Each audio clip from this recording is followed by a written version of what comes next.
The views and opinions of the guest do not necessarily reflect the views and opinions of BODS Mayhem Radio Network, its staff, affiliates, or sponsors. Parental discretion is advised. Welcome to BODS Mayhem Radio Network. This is Leif from Katechon, and you're listening to BODS Mayhem Hour. Welcome to BODS Mayhem Hour, your source for all hard rock, heavy metal, new metal, alternative, punk, horror punk, hardcore, rock, and all local bands, with your host, John the Bod, a.k.a. the Bodfather. Hey everybody, welcome to BODS Mayhem Hour. I am your host, John the Bod, a.k.a. the Bodfather, as always. I bring you guys awesome interviews. Today, it's an honor and a privilege to have Mr. Leif. He is from Katechon. Katechon will release their third album, Fra Auschwitz, March 1st via Saturnal Records. And we're going to talk to him about that. So, Leif, how's it going, man? It's going great. You? Awesome. Glad to have you on the show and talk about Katechon and what you guys got going with this third album. How's it been working with Saturnal Records since you guys have joined them? How's it been working with those folks so far? Oh, great. We have really good follow-up. Everything's going smooth.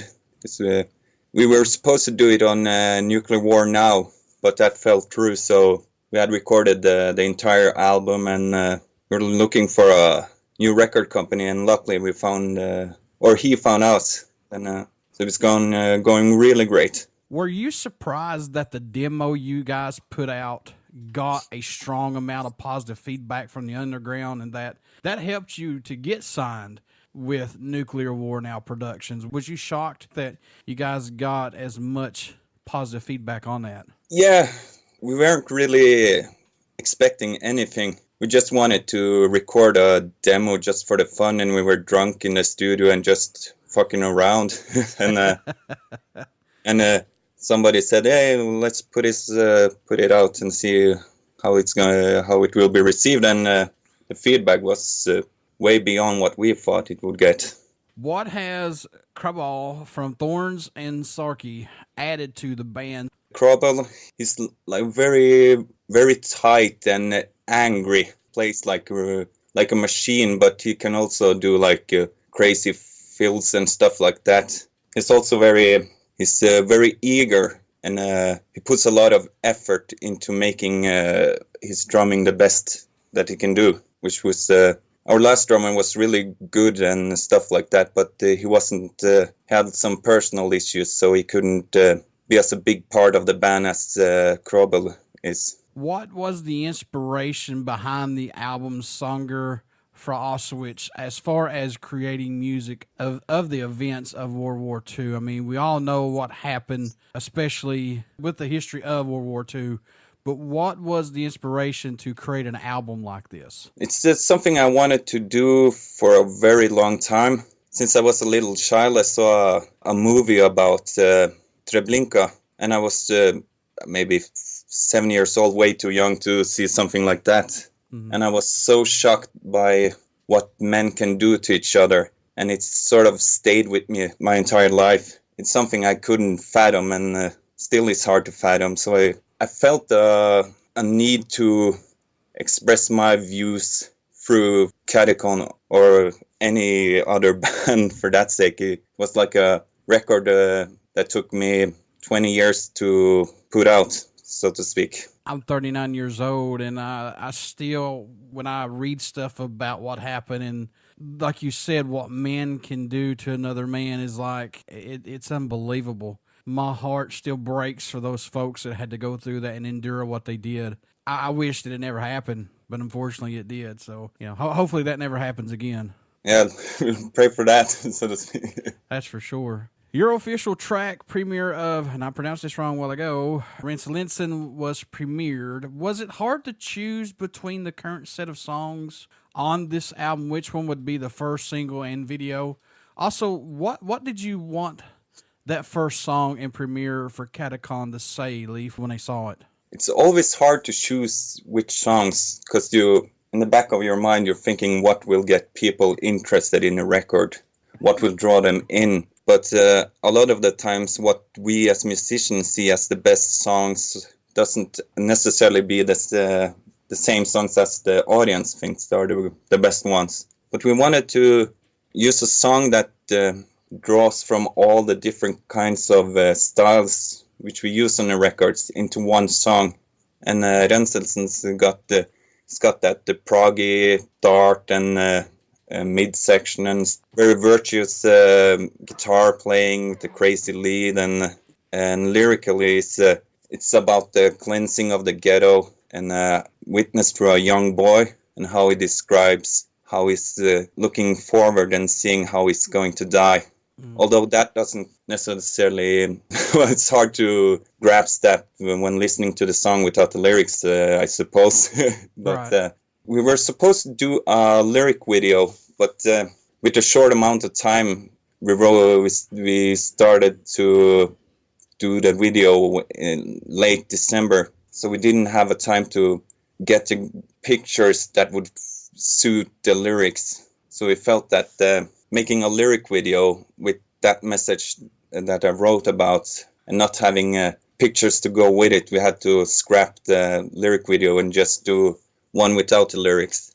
But we'll post the lyrics later online when it draws nearer to the release of the record, because the lyrics are pretty harsh and brutal and sad, and to have the pictures in the lyric video with us, some pictures of us doing live from live gigs, and having the lyrics of a young boy witnessing a furnace that will devour him, we didn't feel it was appropriate to put those two together.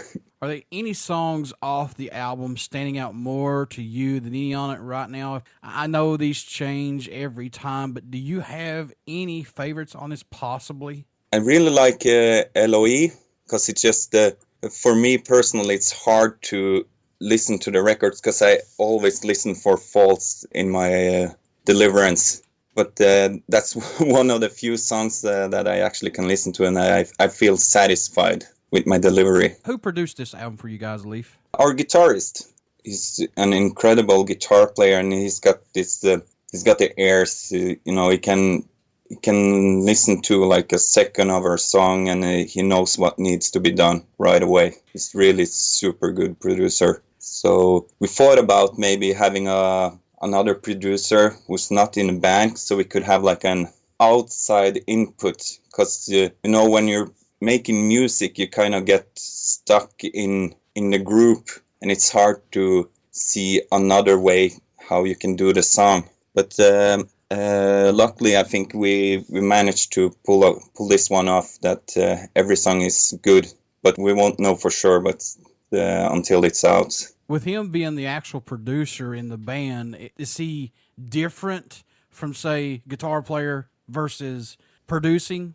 No, I think he sees the entire song production-wise and musically when we're rehearsing the songs. For him, it's the same, I guess. I want to say great artwork on this album, too, and that was done by Martin Schreiner, and he did really good on this. I want to give him a big shout-out on this artwork on your guys' album, too. Yeah, he's great. He's, one of the up-and-coming young artists in Norway, so he's going to get really big in a couple of years, so we're lucky to have him doing the artwork for us. The reason why I want to do that is because most of the time, artists don't get the props that they deserve on their albums when bands are getting interviewed. And so kudos to Martin on this, man, because he did a really good job on this artwork. Yeah, kudos, Martin.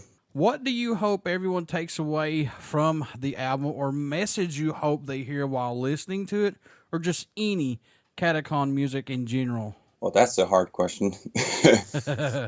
With this one, I hope that they can see that we're trying to get not like a political, ideological message out, because we've had some problems already with people thinking it's a Nazi record. So hopefully they'll see that it's not.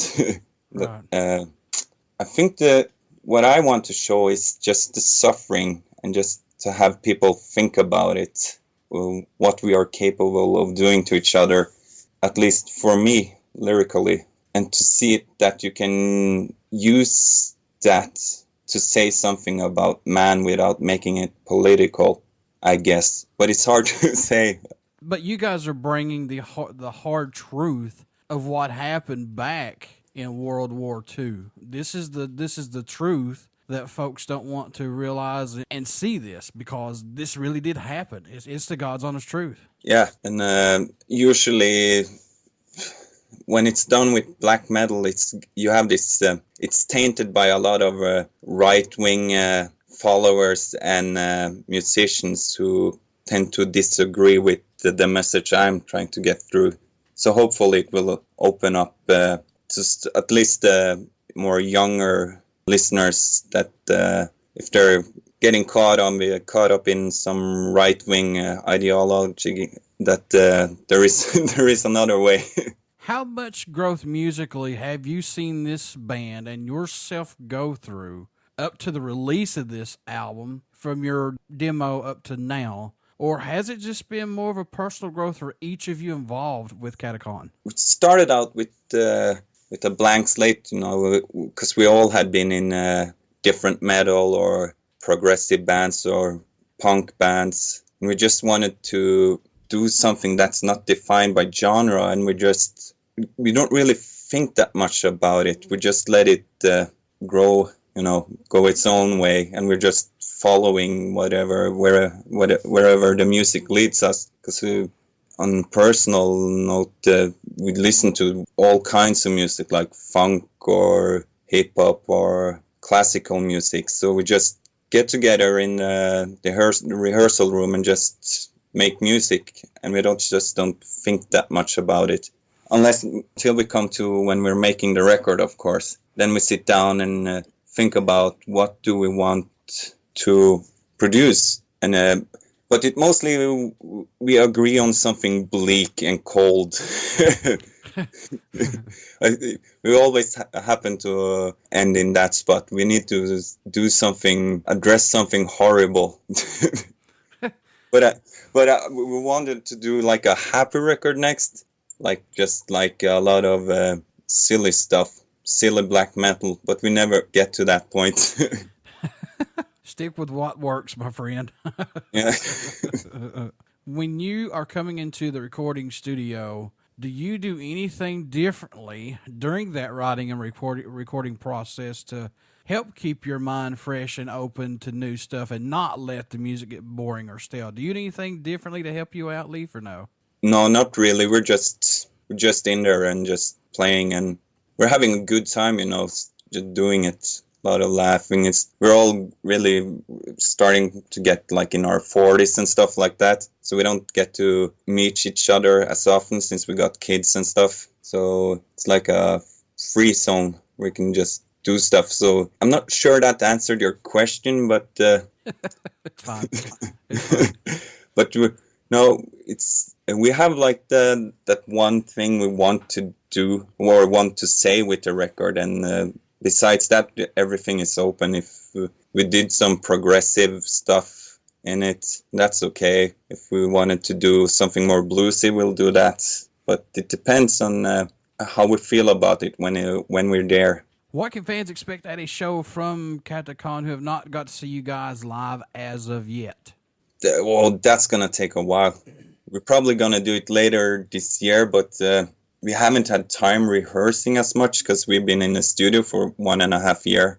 And the drummer doesn't know the old songs, and we haven't really rehearsed the songs live. We just rehearsed parts of them, but we never really rehearsed them and put them into a set and rehearsed that. So we've had our shares of bad concerts in the past, so we're not going to do those mistakes again, being properly prepared.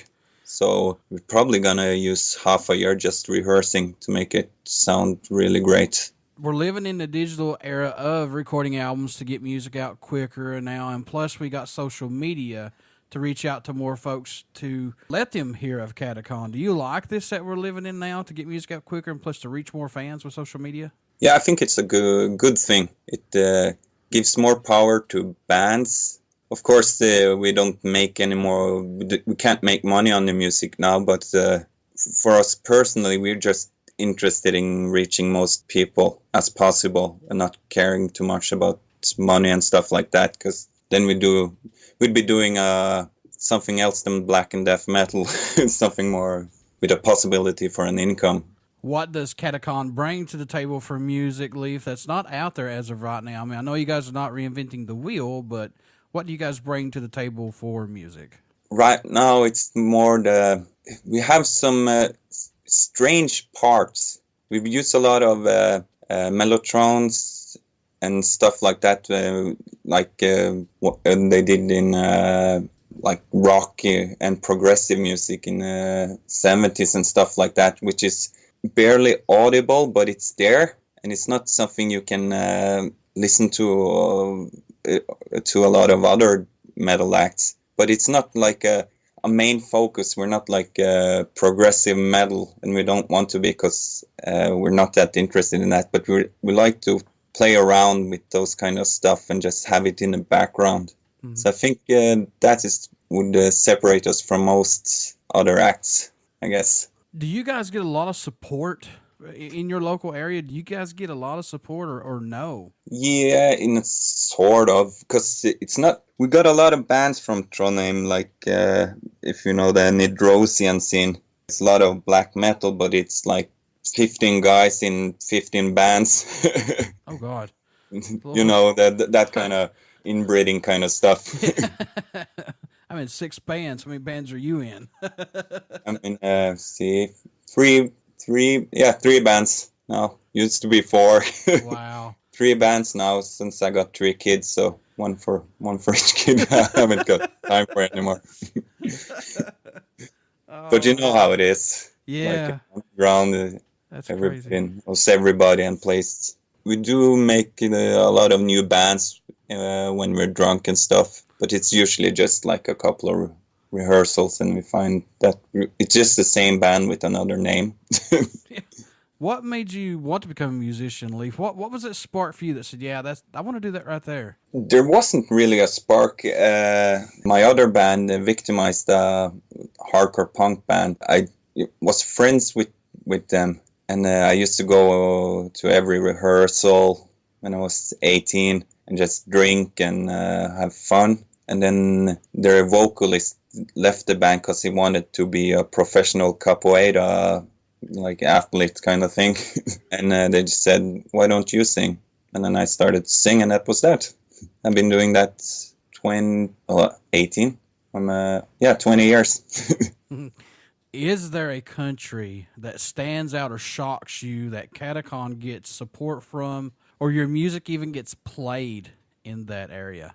Maybe 15 years ago, but now it's everything is accessible from everywhere. So I don't think there's, of course, there's strange that people in Vietnam listen to Katechon, I guess, because we can see who listens to from where on Bandcamp and stuff, and of course we check those things from time to time. But I can't be sure if it's like a local guy or just some drunk Euro-Russian wanting to listen to Katechon when he's alone in his hotel room or something like that in Vietnam. Folks, Katechon's 3rd album, Sanger Fra Auschwitz, is out March 1st via Saturnal Records. You want to get out and pick this up, and they got some really cool tracks on this album. So, Leif, how can folks stay in touch with you guys, buy some merchandise, tour dates, things like that when you do take this out on the road and this album? How can they do that? Well, we're really shitty on those things. No, because we're all just musicians who don't care about it. We don't have, every band now should have a Gene Simmons in it, but we don't have any of the Gene Simmons. So, but I think they have to get in touch with Saturnal, because I have 40 Katechon LPs at home and 50 Victimized records. Yeah, because we never bother to do stuff, but I think Rex in Saturnal, he's gonna be pushing us in that direction to do stuff. So we'll hopefully one of us would have picked up something to make things accessible on tour and shirts and stuff like that, because it's nice to have a shirt. I guess. That would help. Yeah. Before I let you go, good sir, would you care to do a promo for my show? Yeah, sure. This is Leif from Katechon, and you're listening to BODS Mayhem Hour. Everybody stick around. We got some great music coming up, and you only hear these interviews right here on BODS Mayhem Hour and BODS Mayhem Radio Network. Please get out and check out our Facebook page. It has our podcast link plus our YouTube link. And get out and check out Katechon. You'll dig those guys. Leif, best of luck in 2019 for you guys, my man. You too, man. Thank you very much.